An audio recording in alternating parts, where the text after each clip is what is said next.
축사의 말씀을 하셨던 대부분의 분들도 그렇고 또 방금 서평을 하셨던 손석태 교수님도 그러시고 이제는 이항로가 나서야 된다.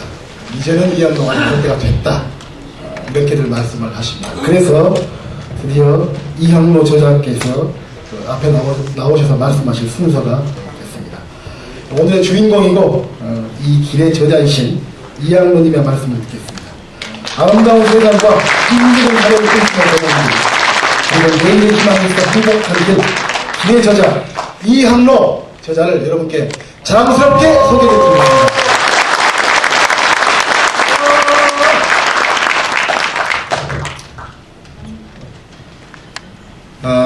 오늘 저보고 하도 조용한 사람이라고 하니까 인사말도 조용히 해야 되겠습니다. 오늘 바쁘신 와중에도 이렇게 많이 와주셔서 진심으로 감사합니다. 또 사회를 봐주기 위해서 멀리 광주에서 이렇게 올라와 주신 존경하는 후배 송갑석 전 전대협 4기 의장께도 감사드립니다. 또한 서평을 맡아준 우리 손혁재 박사, 저하고 30살 무렵에 만나가지고 한 30여 년간 늘 토론하고 이렇게 살아왔는데 이렇게 또 쓸 줄은 몰랐습니다. 고맙습니다. 요즘 낙곰수가 굉장히 이제 유명한데요. 그 중에 모 의원께서 그런 말씀 하셨다고 그래요. 정치인들이 대개 자기 책을 자기가 쓰지 않는다. 자기만 썼다. 제가 사실이 아닌 걸로 알고 있습니다만은 만약 그 말이 사실이라면 아마 제가 두 번째 사람일 겁니다. 이 책은 프롤로그부터 5부까지 제가 썼습니다. 한 30년 만에 제가 대학 다닐 때 문학평론을 해가지고요. 조그맣게 문학상도 타고 그랬었는데 30년 만에 글을 썼습니다. 또 그래서 좀 거칠지도 모르겠고 또 정치 초년생이다 보니까 쓸 말 안 쓸 말 가리지 못하고 썼는지도 모르겠습니다. 그러나 제 살아온 과정을 부끄럽지만은 정직하게 쓰려고 노력했고 그렇게 썼습니다. 쓰는 도중에 한 2달 정도를 쓰지 못했어요. 사실은 한 10월 정도에 이 출판 기념회를 계획을 했었는데 쓰다가 한 2달 정도는 글을 못 쓰고 이걸 꼭 써야 할까 이런 생각을 했었습니다. 사실 너무 괴로웠고 지난 일들을 생각하는 것이 너무 힘들었습니다. 또 마치 고해성사를 하는 것 같더라고요. 한 장 한 장 쓸 때마다. 그래서 어렵게 이것을 저번 주에서 탈고를 해가지고 겨우 책이 나오게 됐습니다. 원래는 이게 6부로 되어 있었습니다. 아까 우리 손혁재 박사가 자기가 할 일이 없다고 그랬는데 사실은 6부에 썼었는데 여기저기 발표했던 글하고 단일 주제로 제가 갖고 있던 생각들을 정리해 놓은 것이 있었고 또 프롤로그가 있으니까 에필로그가 있어야 될 텐데 그 글도 있었죠. 근데 그 부분은 전부 뺐습니다. 그 부분은 사실 이 책의 목적이 지난 10년간의 이 중앙정치에 와서 제가 생각하고 느꼈던 거, 왜 오게 됐는지를 정리하는 글이라고 생각했기 때문에 그건 다음에 쓰려고, 다음에 한 번 더 하려고요. 출판 기념회를. 그래서 그건 뺐습니다. 어린 시절 아버님이 정치를 하셨기 때문에 굉장히 힘들게 컸습니다. 사람들은 이제 대개 제가 13대, 14대 국회의원을 하신 저희 선친을 생각하고 또 출마하실 때 재산이 집에 굉장히 많았어요. 몇십억 정도 있었고 그래서 유복하게 컸을 걸로 알고 다 행복하게 컸을 걸로 이렇게 생각을 하셨을 텐데요. 사실은 좀 그러진 못했습니다. 제가 초등학교 졸업하던 67년도에 아버님께서 선거에 나오셔서 떨어지셨고 당선되기 전에 또 71년도에 김대중 선생님이 대통령 후보로 나왔을 때 또 신민당 후보로 나왔다가 또 떨어지셨어요. 그러니 뭐 옛날 야당할 때 집안이 풍지박살이 나고 저희 집뿐만 아니라 저희 집안 전체가 다 어렵게 되고 힘들게 살았습니다. 그때 이제 저를 지켜줬던 게 책입니다. 제가 이제 아버님 서가에는 주로 이제 정치, 뭐 역사, 뭐 시사적인 책들이 있고, 저희 이모님 와 계시는데요. 저희 외가에 있는 책들은 되게 문화, 예술, 음악 뭐 이런 책들이 있었어요. 그런 책들을 보면서 컸습니다. 한 아버님 서가에 있었던 게 한 2000여 권 있었고, 학교를 다니지 못하니까 그 책을 거의 읽었고, 나중에 서울에 올라와서는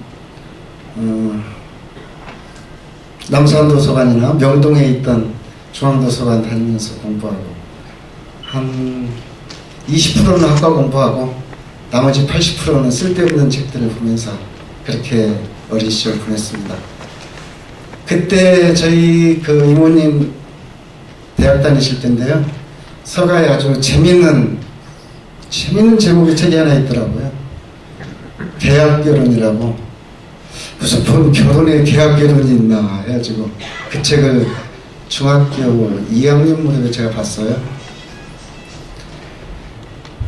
시몬 르보바라하고 샤르트르 이야기 쪽 나오는 건데, 거기 한 구절이 제 평생에 늘 떠올랐죠.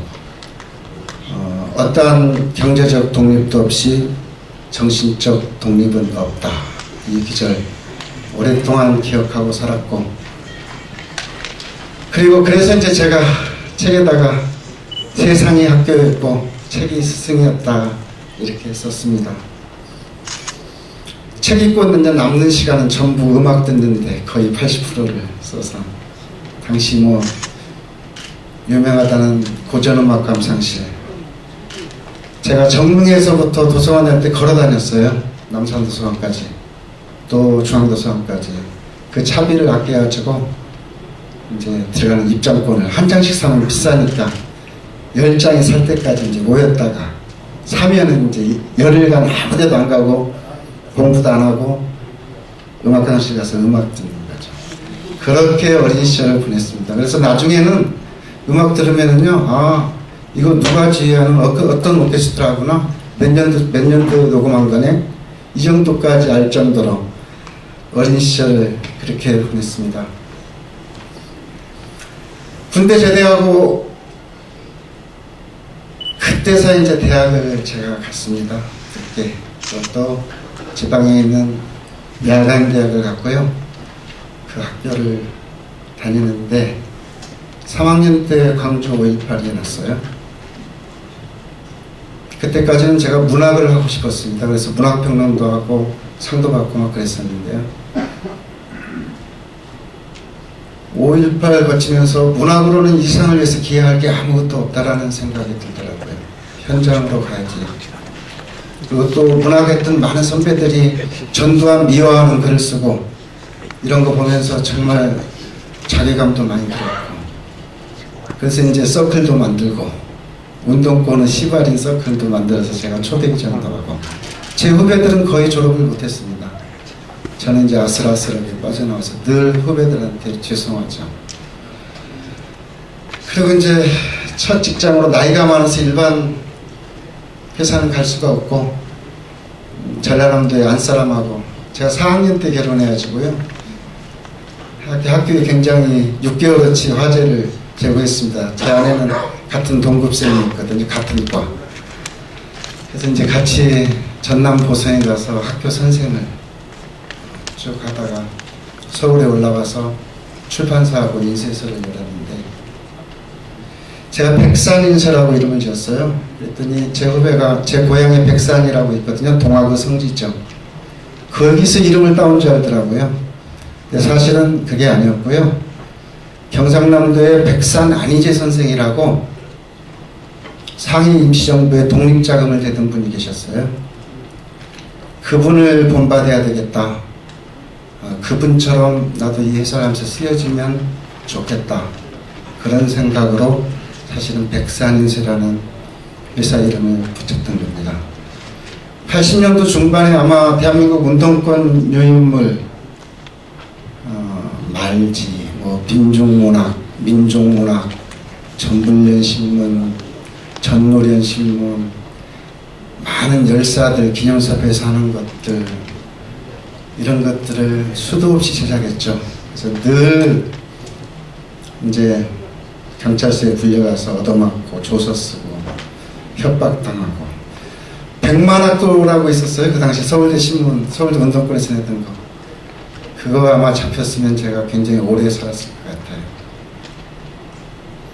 그런 삶들을 살아왔고, 또 정치하시는 아버님 때문에 어쩔 수 없이 이제 정치를 알게 되고, 아버님을 통해서 정치인이 어떻게 살아야 되는지, 어떤 일을 해야 되는지, 또 어떤 자세로 지역을 위해서 봉사하는지를 옆에서 피부로 보고 배웠습니다. 그래서 제가 또 정동영 의장님을 모시다가 이 자리에 이렇게 서 있습니다. 제가 사실 여기에 그냥 온 건 아니고요. 여기 계신 정말 많은 훌륭하신 선배님들, 친구들, 후배들, 그리고 저희 가족, 저 어렸을 때 키워주신 저희 이모님들, 이런 분들 이제 덕분에 제가 여기 이렇게 서 있습니다.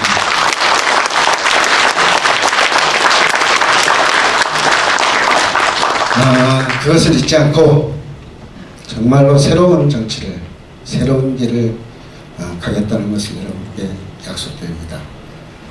늘 지금까지 지켜봐 주신 것처럼 앞으로도 지켜봐 주시고 늘 성원해 주시기를 빌겠습니다.